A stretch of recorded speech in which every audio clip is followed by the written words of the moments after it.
All right, today we're putting on our value investor hats. We're going to open the case file on a company that's been, well, a bedrock of the American economy for more than 100 years. So let's just start with a fundamental question. Think about it. In a world of constant change and disruption, what is it that allows a company to not just survive, but actually thrive for generations? Through all the economic cycles, the tech revolutions, the massive shifts in society, how do they do it? Well, it just so happens that our investigation today is focused on a company that fits that description perfectly. The subject under our microscope is Southern Company, an absolute giant in the American energy sector. So let's get right into it. Section 1, opening the case file. So who exactly is Southern Company? Well, they're not some flashy tech startup or a trendy brand you see on social media. No, they are one of the biggest utility companies in the United States, a truly foundational piece of the energy sector that provides the essential power that millions of homes and businesses rely on, every single day. But what does a company like this actually do day to day? How does it all work? Let's jump into Section 2, the business of power, to get a really clear picture of their operations. Now, what's really incredible here is the sheer longevity we're talking about. This company didn't just pop up overnight. Its foundations were laid way back in the early 1900s. It grew like crazy during America's massive mid-century expansion, and it's continued to adapt and modernize right into our current era. That kind of history, well, that's a powerful testament to stability.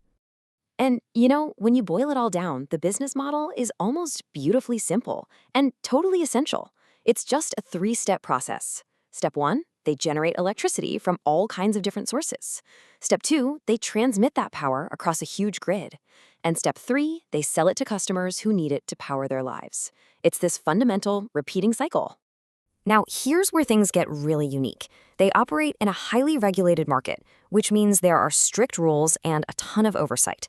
But, and this is the key, they provide a service that's completely non-discretionary, right? You can put off buying a new phone, but you can't just decide to stop using electricity.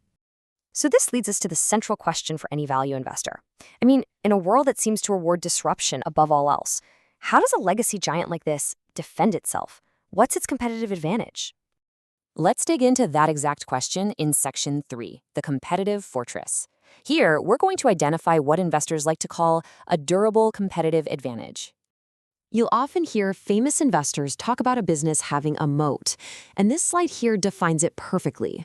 A durable competitive advantage is a long-lasting barrier that protects a business from competitors, kind of like a real moat protects a castle.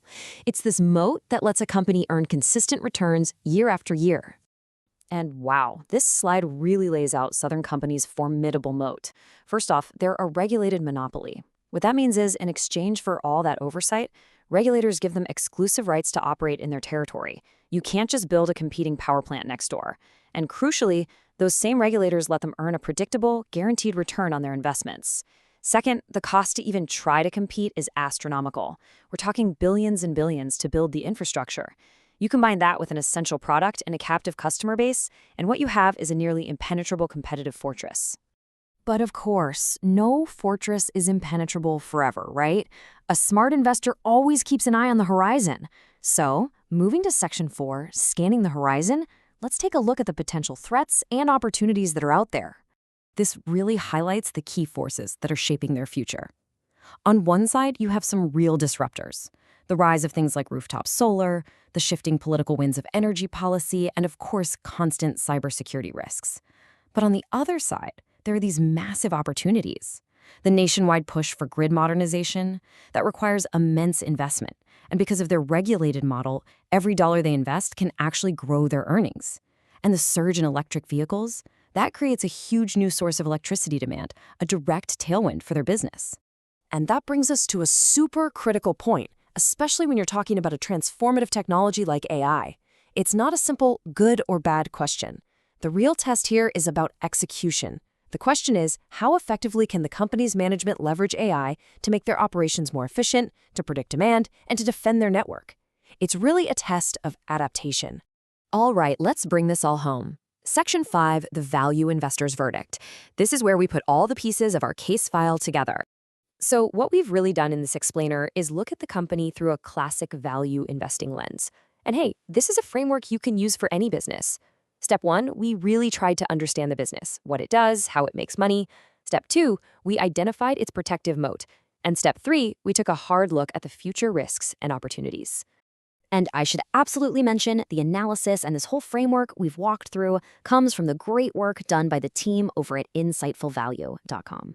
And of course, the quick but very important reminder, all of this is for informational purposes only. It is not financial advice. So, we'll leave you with this final thought. Now that you know how to spot a competitive fortress, what hidden moats can you find in the businesses you interact with every single day? Thanks for joining us.